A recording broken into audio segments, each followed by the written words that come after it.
on n'est pas dans le domaine des carnavals. On n'est pas là pour être comme une entreprise qui pourvoit beaucoup de divertissement au public. Nous, notre entreprise, notre business, notre domaine, c'est de prêcher l'Évangile et de sauver les âmes en donnant aux gens l'opportunité de répondre à ce don gratuit de Dieu. Bien sûr, il y a des méthodes diverses dont on peut se servir, bien sûr. Mais n'oublions pas le pouvoir profond de l'Évangile. Ce pouvoir profond.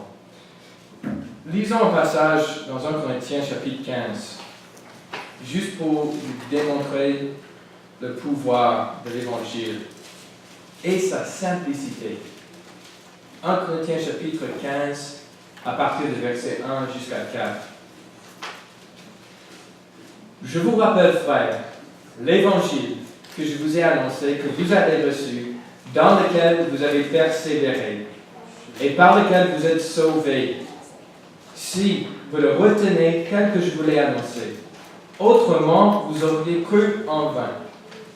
Je vous ai enseigné avant tout, comme je l'avais aussi reçu, que Christ est mort pour nos péchés, selon les Écritures, qu'il était enseveli et qu'il est ressuscité le troisième jour, selon les Écritures.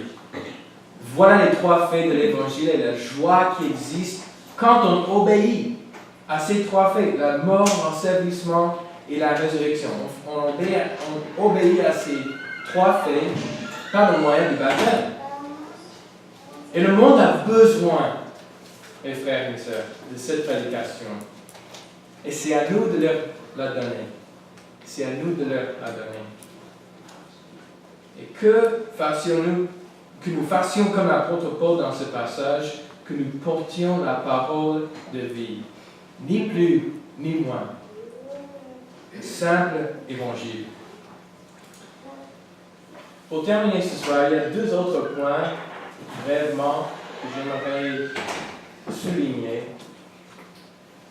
Il faut considérer, quand il s'agit de l'évangélisation, au fond de cela, c'est une considération des intérêts pour les autres personnes. Et pour voir cette idée, il faut remonter un petit peu aux Philippiens, chapitre 2. Et je crois qu'il y a toujours un lien ici avec la thème d'évangélisation. Philippiens, chapitre 2, verset 4. Et probablement, vous connaissez ce verset. Philippiens 2, 4. Que chacun de vous, au lieu de considérer ses propres intérêts, considère aussi ceux des autres. Si nous allons nous motiver à faire notre travail d'évangélisation, on doit être conscient de ce verset et penser aux besoins des autres personnes. Ça, c'est essentiel. Et si ce verset ne vous touche pas, vous ne serez ni apte ni capable de participer à cette œuvre. Il faut se poser la question et essayer de donner une réponse honnête. Est-ce que je crois qu'il y a des gens dans ce monde qui sont réellement perdus, qui sont condamnés et qui vont aller en enfer sans le pouvoir de l'Évangile? Est-ce que je crois cela, vraiment? Est-ce que je crois que ça, c'est un fait?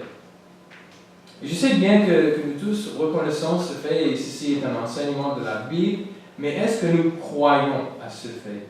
Est-ce que nous sommes convaincus que sans la bonne nouvelle, il y a des millions, même des milliards de personnes qui seront condamnées? Si on le croyait réellement, je crois qu'on ferait un plus grand effort au quotidien pour partager le salut avec ces personnes et de comment Dieu leur offre ce don gratuit. Pour illustrer cette idée, imaginez juste un instant. Imaginez-vous que vous êtes à la gare centrale de Montréal. Et peut-être que vous allez prendre le train de Montréal à Québec. Alors vous achetez votre billet, vous allez au quai pour attendre le train. Et après quelques minutes, vous voyez l'homme qui est là. Et l'homme, il marche là, sur le quai. Et franchement, il n'a pas assez d'espace entre lui et la voie ferrée. Et puis, 1 minute après, pour cette raison, il tombe dans la voie ferrée. Il casse sa jambe et maintenant il n'est plus capable de marcher même. Il va avoir besoin de quelqu'un pour venir pour le chercher, pour le sauver. Parce qu'après être tombé sur la voie, tout le monde regarde et puis voilà le train. Le train arrive en gare. Et tout de suite, son besoin d'être sauvé, ça devient très urgent, n'est-ce pas? Très urgent. Et si vous vous retrouvez dans une telle situation, vous allez faire le tout possible pour aider cet homme et le sauver du danger qui menace. Alors, il faut que je vous dise, mes frères et mes sœurs, que la situation que je viens de vous décrire, ça se passe tout le temps et tous les jours dans la vie de chacun de nous. Parce qu'on connaît des gens qui sont tombés dans la voie ferrée là. Et puis, il y a un train qui arrive. Et qu'est-ce que c'est que le train? C'est la mort, c'est le jugement, des choses comme ça. Ça arrive chez nous tous. Mais parfois, on regarde leur cas comme si c'est normal, ou que ce n'est même pas urgent. Mais Dieu ne comprend pas cette logique. Il dit dans plusieurs passages dans la Bible que vraiment c'est quelque chose d'urgent. Acte 17, verset 30, Dieu a annoncé à tous les hommes en tout lieu qu'ils aient à se repentir. Maintenant, 1 Timothée 2, chapitre 4 nous dit, Dieu veut que tous les hommes soient sauvés et parviennent à une connaissance de la vérité. Pour lui, c'est sérieux. Mais il a besoin de nous. Il a besoin que nous aussi, que nous soyons sérieux. Que nous prenions cela au sérieux aussi. C'est la tâche de l'Église de prêcher l'Évangile, de prêcher le salut, de briller comme des flambeaux dans le monde. Est-ce que nous sommes prêts à faire cela? Est-ce que nous sommes prêts à accepter cette tâche? Et si notre réponse soit oui, on en trouvera de la joie, une joie si grande qu'elle ne pourra même pas s'exprimer. C'est notre promesse, si on est fidèle à ces commandements essentiels de la part de Dieu. Enfin, pour terminer ce soir, il y a les autres passages là. Prenons le Christ comme notre modèle. Quand on pense à l'évangélisation, prenons le Christ dans notre cœur comme notre modèle. Versets 5 à 8 au Philippiens chapitre 2. Ayez en vous les sentiments qui étaient en Jésus-Christ, lequel, existant en forme de Dieu, n'a point regardé comme une proie à arracher d'être égal avec Dieu, mais s'est dépouillé lui-même, en prenant une forme de serviteur, en devenant semblable aux hommes, et ayant paru comme un simple homme. Il s'est humilié lui-même, se rendant obéissant jusqu'à la mort, même jusqu'à la mort de la croix. Dans cette partie du passage, la partie importante pour souligner, c'est l'humilité de Jésus. Il était au ciel, il était avec Dieu, et qu'est-ce qu'il a fait? Il est venu ici pour être comme des êtres humains, pour être ici sur terre avec nous, pour nous comprendre et pour savoir ce que c'est la vie ici. Et vraiment, en ceci, nous voyons qu'il ne cherchait pas à ses propres intérêts, mais il cherchait les nôtres.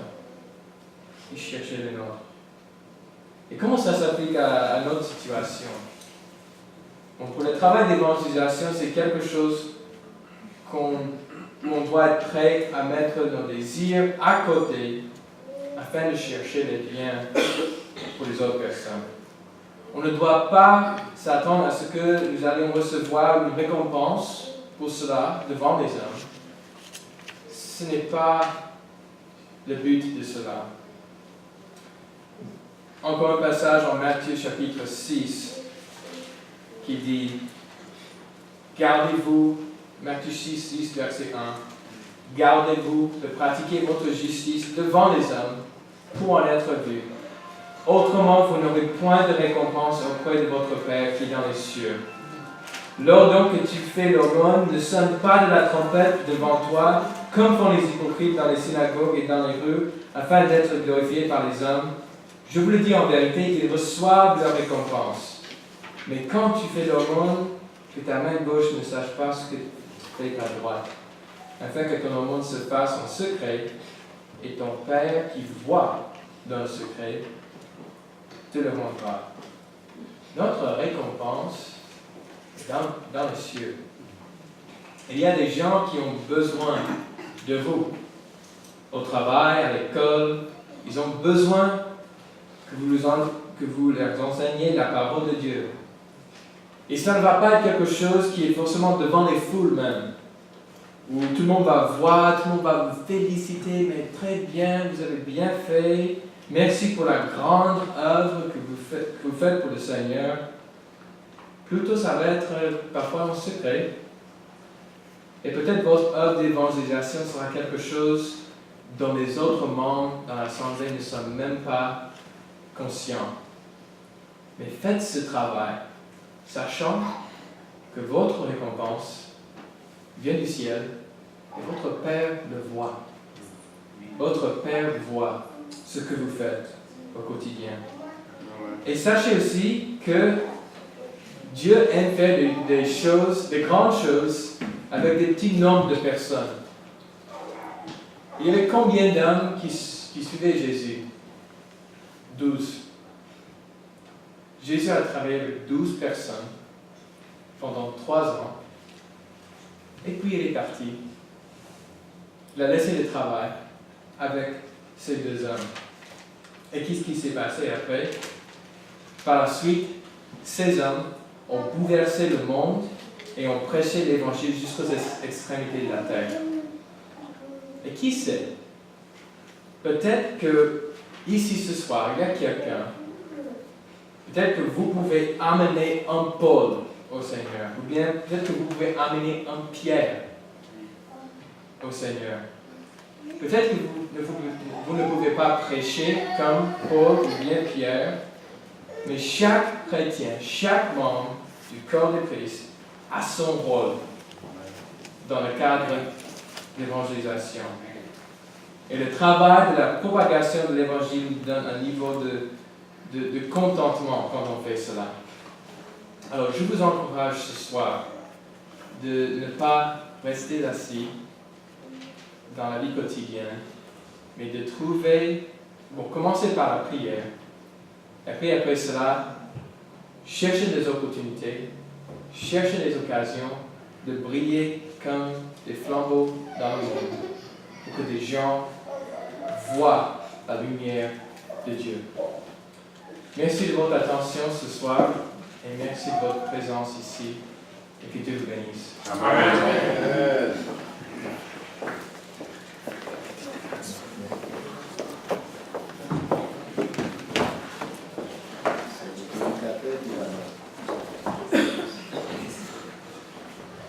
Merci frère Aaron.